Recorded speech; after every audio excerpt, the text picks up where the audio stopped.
Hello, my name is Dr. Luke Bell. I'm lecturer in molecular horticulture at the University of Reading in the United Kingdom. This is a screencast of material originally made available for the module Principles of Horticulture and Crop Production from the years 2020 to 2025. Please note that some of the details may now be outdated. The learning outcomes are to name the species of Chinese cabbage and describe the two main cultivated forms, describe the optimum growth conditions of Chinese cabbage crops, and explain how headed types are commonly harvested and stored post-harvest. So Chinese cabbages it kind of covers the name covers a whole range of different crops and species, but the main one that I'm going to talk about in relation to this name is Brassicales. So this can be divided into two different kind of categories. So the different formations of the leaves and heads. So there's the heading types and the non-heading types of plants. So the heading type is known as Pt2.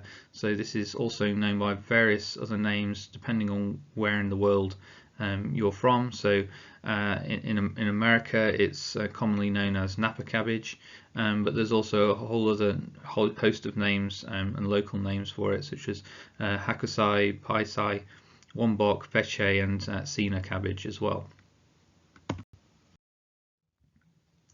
Then the non-heading types of Brassicales are called Chinensis group. So this includes what we might know as bok choy or pak choy, but again it has a whole range of other different names depending on where you might be from.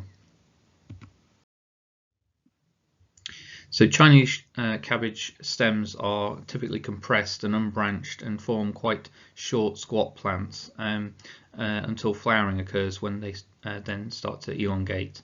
The leaves are typically ovate and broad and have a flat surface and typically a characteristic white midrib. The heading types closely resemble some cultivars of romaine lettuce, but this is just a kind of coincidence of selective breeding. So they've been selected and bred for the same traits but are completely unrelated. Plants do have a vernalization requirement for flowering, but they're typically cultivated as annuals, so this is only really of importance for seed productions. Flowers are usually cross-pollinated by insects, and they can range from yellow colours to white. Chinese cabbages are the most economically important types of Brassicales. So crops are usually grown as cool season annuals and can mature very quickly, and successive and multiple plantings can be achieved within a growing season because of that. The plants typically have a fine branched root system which doesn't extend very deep, only about 30 centimeters or so beneath the soil surface. Plants generally favour cool temperatures for growing, so they can tolerate a range of about 13 degrees to 21 degrees. Cold temperatures and long days will promote flowering in the plants, so exposure to cold temperatures can ruin crops because they'll start to bolt and that flowering response will be initiated. So this limits their production in autumn and winter months in the sort of higher latitudes of the world. In the case of Pt2 and heading types, the optimal range for head formation is between 15 and 18 degrees C. Plants can tolerate temperatures as low as 4 degrees C and as high as about 24 degrees C. So this is a bit of a broader range really than some Brassicales oleracea varieties. Temperatures above 25 degrees C delay heading and can reduce the overall quality of the heads. And young plants can tolerate temperature extremes more than the mature plants can. Oblong headed types are referred to as chichili, and the round types are called chifu, but there are intermediate forms between the two. So there's very oblong types and there's very round types, but you can get anything in between. The headed types are generally more heat tolerant than the non-heading, and many new cultivars of F1 hybrids have improved the uniformity and performance of Chinese cabbage, and particularly also heat tolerance and disease resistance traits. Early cultivars mature in about 55 to 70 days, and this is usually from direct seeding. Main season crops might take 80 to 110 days of growth, and the days to harvest is strongly influenced by the environmental conditions. So here's a slide just showing some Chinese cabbages growing in a field. They require quite rich, well-drained soils with a high water holding capacity. Soil pH is optimal between 5.5 and 7, so quite a broad range is tolerated.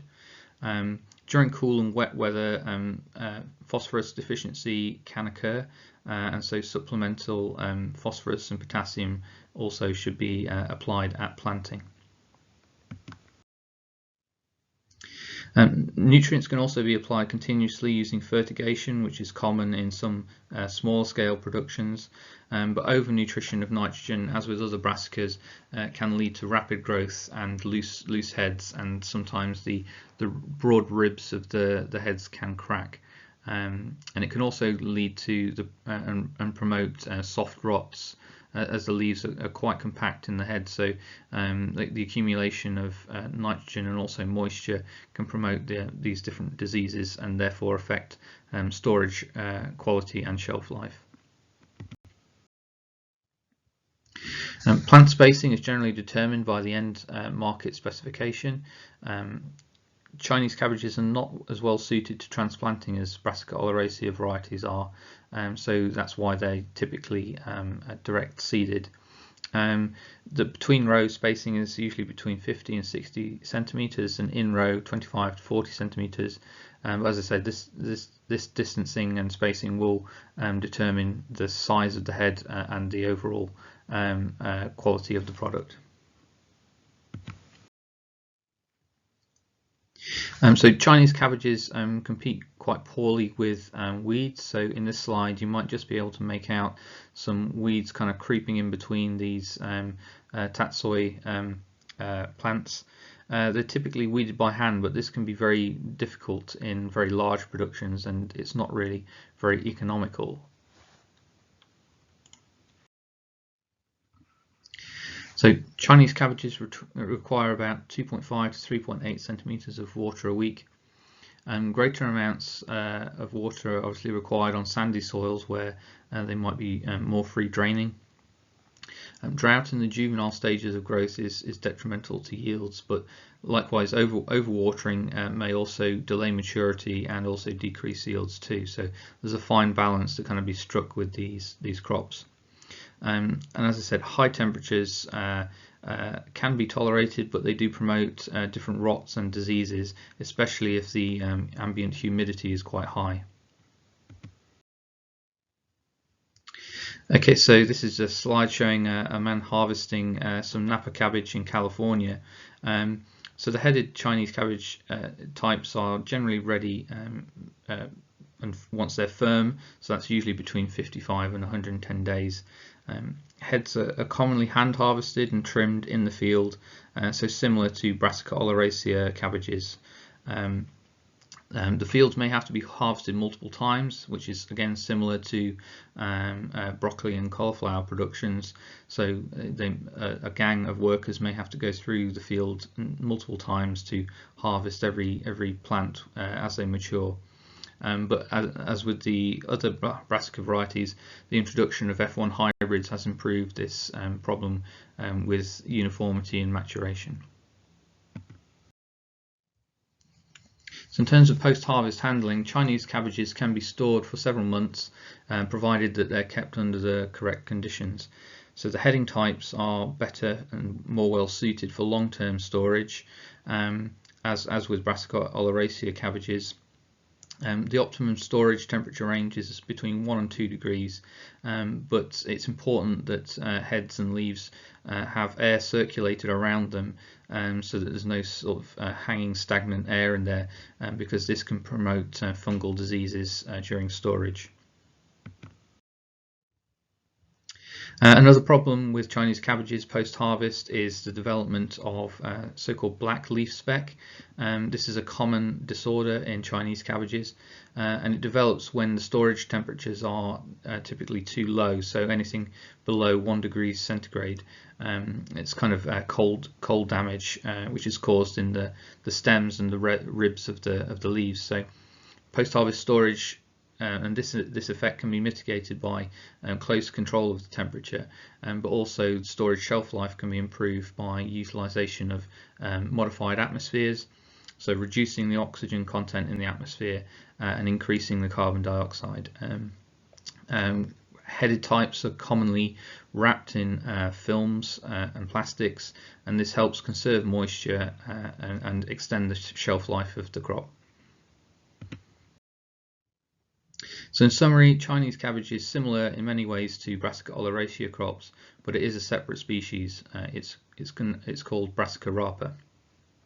The crop is economically important in Asia and has a wide range of cultivars that have been developed, but it is being increasingly grown elsewhere in the world, such as in North America. Crops are generally tolerant to warm temperatures but have a high nutrition requirement. And crops can be harvested by hand and can be stored for long durations under the right conditions.